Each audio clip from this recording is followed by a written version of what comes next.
आज का हमारा पहला क्वेश्चन है, कौन सा आदिवासी गांव भारत का पहला आधिकारिक डार्क स्काई कम्युनिटी बनने जा रहा है। देश का पहला ऑफिशियल डार्क स्काई कम्युनिटी बनेगा महाराष्ट्र का उदमल। ए ऑप्शन करेक्ट है। महाराष्ट्र के नासिक जिले का उदमल गांव भारत का पहला आधिकारिक डार्क स्काई कम्युनिटी बनने जा रहा आदिवासी गांव है। ये सुदूर आदिवासी गांव नासिक जिले के सुरगाना तालुका में स्थित है। डार्क स्काई इंटरनेशनल से ये मान्यता प्राप्त करने के लिए स्थानीय ग्राम पंचायत ने एक प्रस्ताव पारित किया है पिज़ा के तहत। इसके तहत गांव में कृत्रिम और तेज रोशनी को कम किया जाएगा ताकि रात में आसमान और तारे पूरी तरह से स्पष्ट दिखाई दे सकें। ठीक है, डार्क स्काई कम्युनिटी असल में एक ऐसा कस्बा शहर या गाँव होता है जो प्रकाश प्रदूषण को रोकने और रात के प्राकृतिक आसमान को बचाने के लिए असाधारण प्रयास करता है। एंड नोट यहाँ पर लिखा है, इससे पहले लद्दाख का हिनले भारत का पहला डार्क स्काई रिजर्व बना था। ठीक है, तो यहाँ पर आंसर है ए ऑप्शन महाराष्ट्र का उदमल। कोई भी चीज़ देश में पहली बार होगी तो वो आपके एग्जाम के पर्सपेक्टिव से इंपॉर्टेंट है। जैसे इस साल की शुरुआत में हमने देखा था कि देश का पहला बायो हैप्पी डिस्ट्रिक्ट कौन सा बनने जा रहा था, India's first bio happy district, ये था अरुणाचल प्रदेश का केई पेन्योर। ठीक है, तो ये फैक्ट भी याद रखिएगा। ऐसे क्वेश्चंस क्योंकि एवरग्रीन होते हैं, ये कभी भी पूछे जा सकते हैं दोबारा एग्जाम में।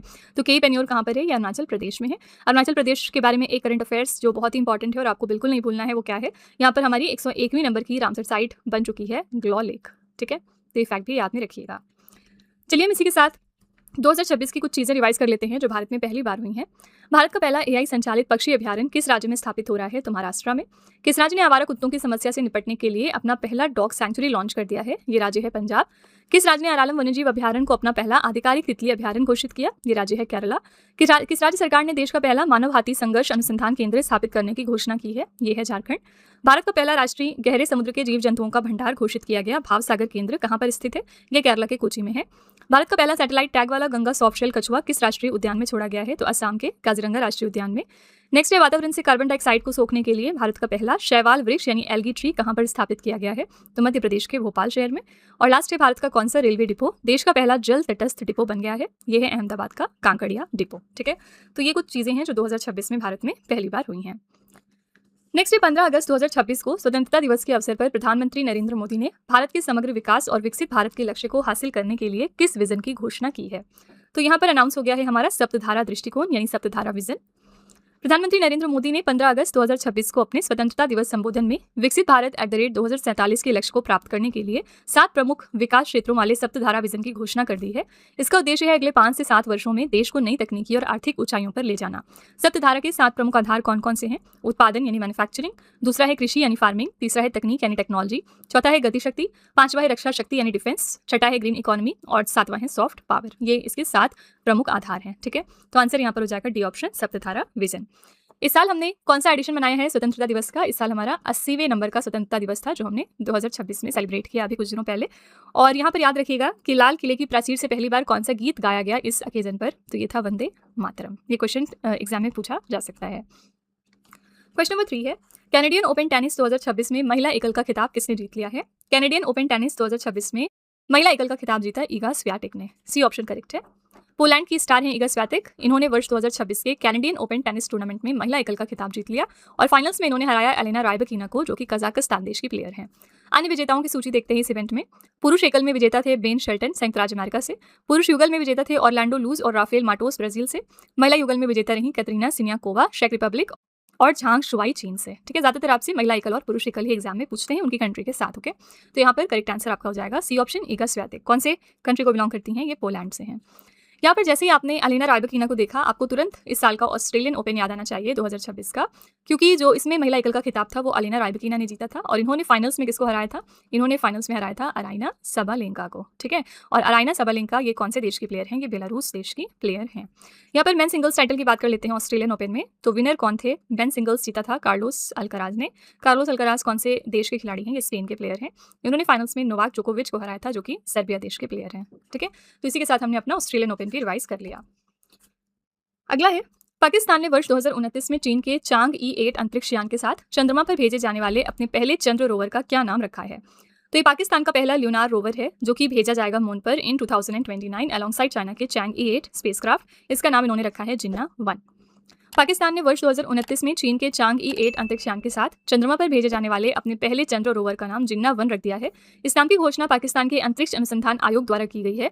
मिशन का लक्ष्य देखेंगे तो ये चंद्र रोवर चंद्रमा के दक्षिणी ध्रुव पर वैज्ञानिक अनुसंधान और खोज के लिए भेजा जाएगा।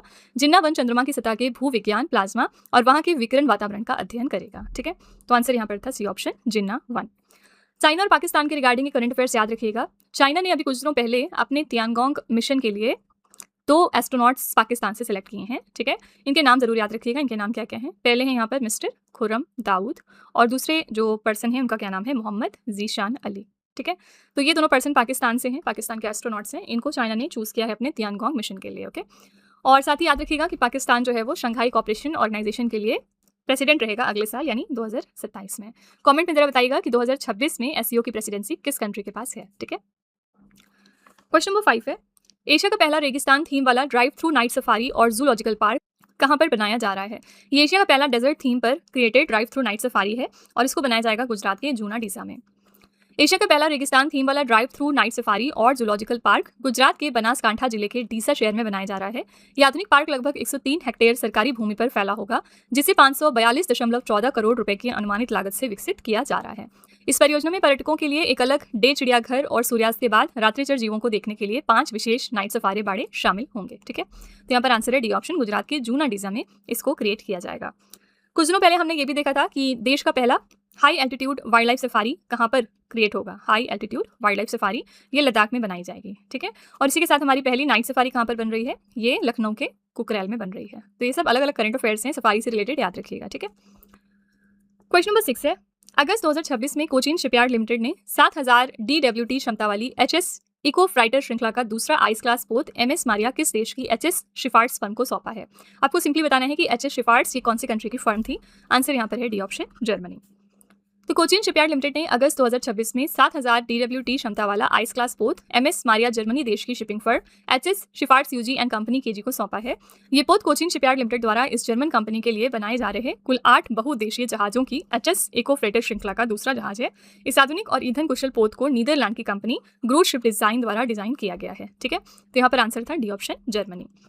हमने यहाँ पर बात करी कोचीन शिपयार्ड लिमिटेड की और पिछले दिनों ये कंपनी काफ़ी चर्चे में रही क्योंकि इन्होंने डेवलप किया है मछलीपट्टनम को। मछलीपट्टनम क्या है? असल में जो हमारी 8 anti submarine warfare shallow water craft develop होने वाली थी, ये 8 शिप में से हमारा ये 7वां ऐसा शिप है जो सौंपा गया रिसेंटली इंडियन नेवी को, ठीक है। और ये किसने डेवलप किया है? तो कोचीन शिपयार्ड लिमिटेड ने। आपसे एग्जाम में पूछ सकते हैं कि कोचीन शिपयार्ड लिमिटेड का स्टेटस क्या है, तो याद रखिएगा फिलहाल ये मिनी रत्न कैटेगरी में आते हैं, लेकिन अभी प्रपोजल चल रहा है जिसके बाद इनको नवरत्न की कैटेगरी में भी डाला जा सकता है, ठीक है। नवरत्न कंपनी की बात करेंगे तो अभी रिसेंटली GRSE यानी garden reach shipbuilders and engineers limited Navratna category में शामिल हो चुकी है, ठीक है। और इसके साथ साथ चेन्नई पेट्रोलियम कॉर्पोरेशन लिमिटेड ये वाली कंपनी भी अब नवरत्न कंपनी बन गई है, ठीक है। तो यहाँ पर डी ऑप्शन करेक्ट था, जर्मनी। क्वेश्चन नंबर 7 है, पश्चिम एशिया में बढ़ते सुरक्षा तनाव के बीच किस देश के केंद्रीय कमान ने फाल्कन स्ट्राइक नामक अपनी पहली बहुराष्ट्रीय multi domain attack drone task force के गठन की घोषणा कर दी है? यहाँ पर करेक्ट आंसर हो जाएगा संयुक्त राज्य अमेरिका। पश्चिम एशिया में बढ़ते सुरक्षा तनाव के बीच संयुक्त राज्य अमेरिका की केंद्रीय कमान ने फाल्कन स्ट्राइक नामक अपनी पहली बहुराष्ट्रीय multi domain attack drone task force के गठन की घोषणा की है।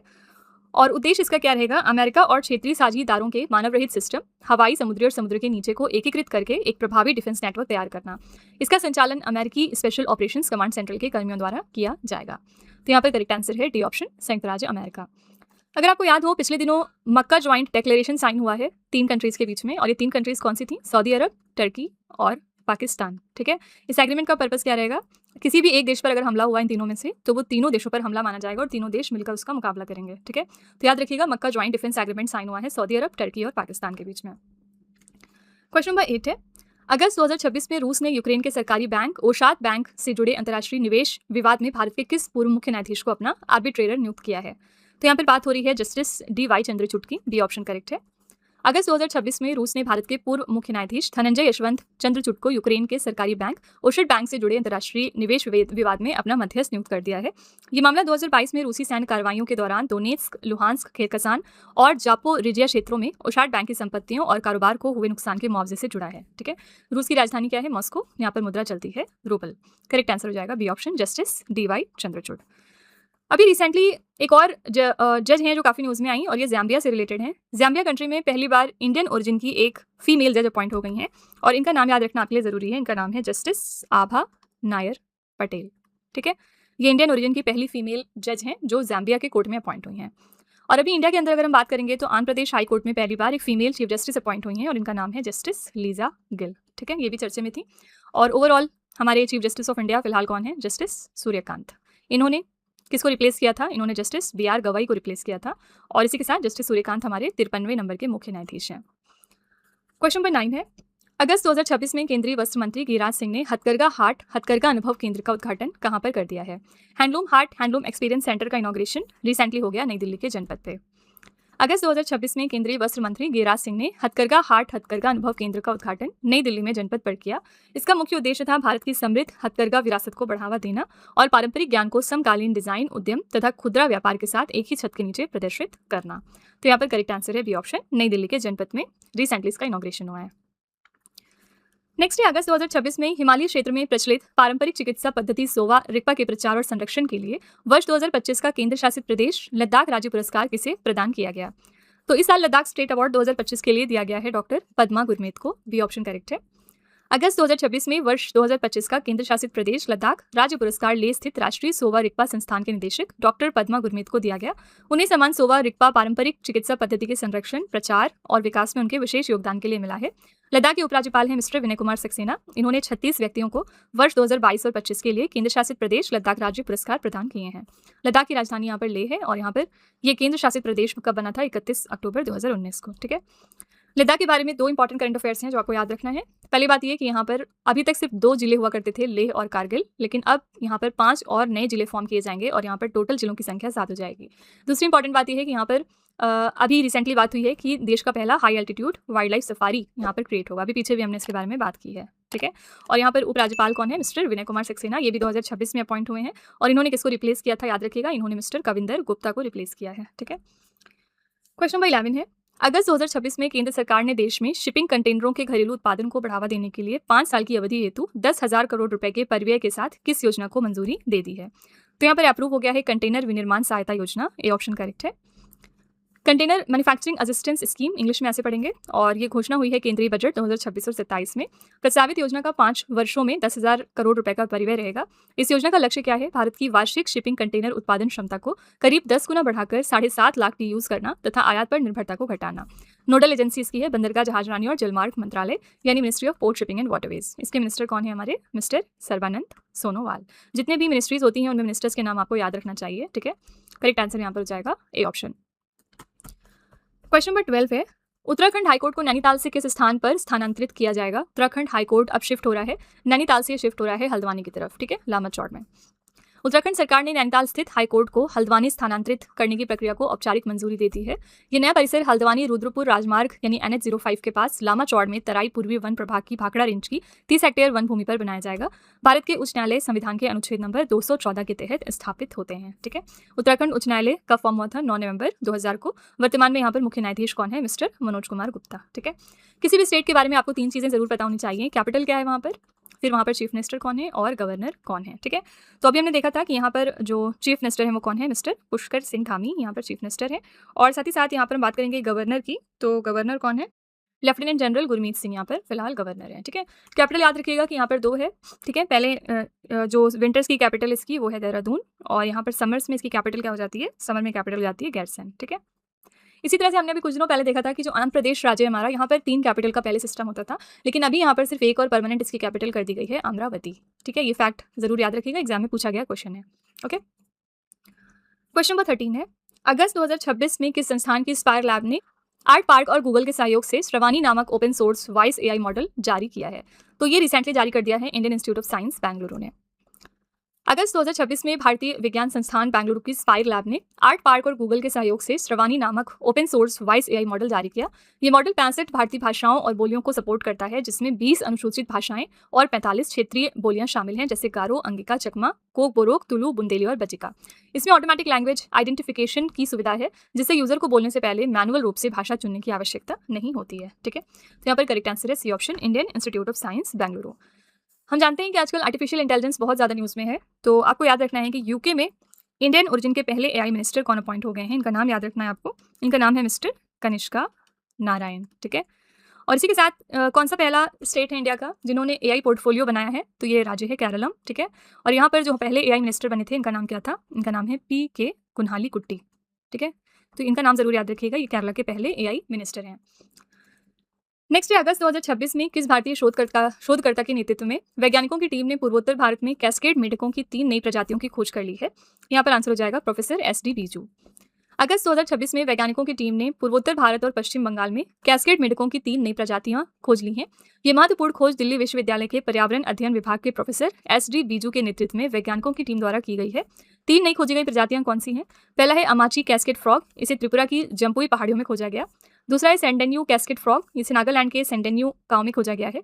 और तीसरा है ब्यूटीफुल कैस्केड फ्रॉग, इसे पश्चिम बंगाल में खोजा गया। ठीक है, तो यहाँ पर आंसर हो जाएगा A option, professor SD. Biju. यहाँ पर पश्चिम बंगाल के बारे में हमने बात करी है, तो इसके बारे में 2 करंट अफेयर्स देख लेते हैं। पहली बात ये कि पश्चिम बंगाल की जो विधानसभा है इन्होंने नेवा को अडॉप्ट कर लिया। नेवा क्या है? नेशनल ई विधान एप्लीकेशन। दूसरी इंपॉर्टेंट बात यह है कि पश्चिम बंगाल में दुर्गा स्क्वाड फॉर्म किया गया है वुमेन की सेफ्टी को बढ़ाने के लिए। ठीक है, और दुर्गा स्क्वाड के ही तर्ज पर तमिलनाडु राज्य में सिंगप्पन नाम का स्पेशल टास्क फोर्स बनाया गया है वुमेन की सेफ्टी को इंश्योर करने के लिए। ठीक है, तो सारे करंट अफेयर्स एक दूसरे से रिलेटेड होते हैं, आपको बस ठीक तरह से पढ़ने की जरूरत है। क्वेश्चन नंबर 15 है, अगस्त 2026 में पहला भारत इजराइल हैकेथॉन इजराइल यरूशलेम में संपन्न हुआ। इसकी थीम क्या थी? इसकी थीम क्या रखी गई आपको ये बताना है। आंसर है यहाँ पर रेस्टोरेटिव हेल्थ केयर, यानी पुनर्स्थापनात्मक स्वास्थ्य सेवा। अगस्त 2026 में यरूशलेम में संपन्न हुए पहले भारत इजराइल हैकेथॉन की मुख्य थीम थी रेस्टोरेटिव हेल्थ केयर। इस आयोजन का मुख्य उद्देश्य स्वास्थ्य सेवा और रिहैबिलिटेशन से जुड़ी चुनौतियों के लिए तकनीक आधारित और किफायती समाधान खोजना था।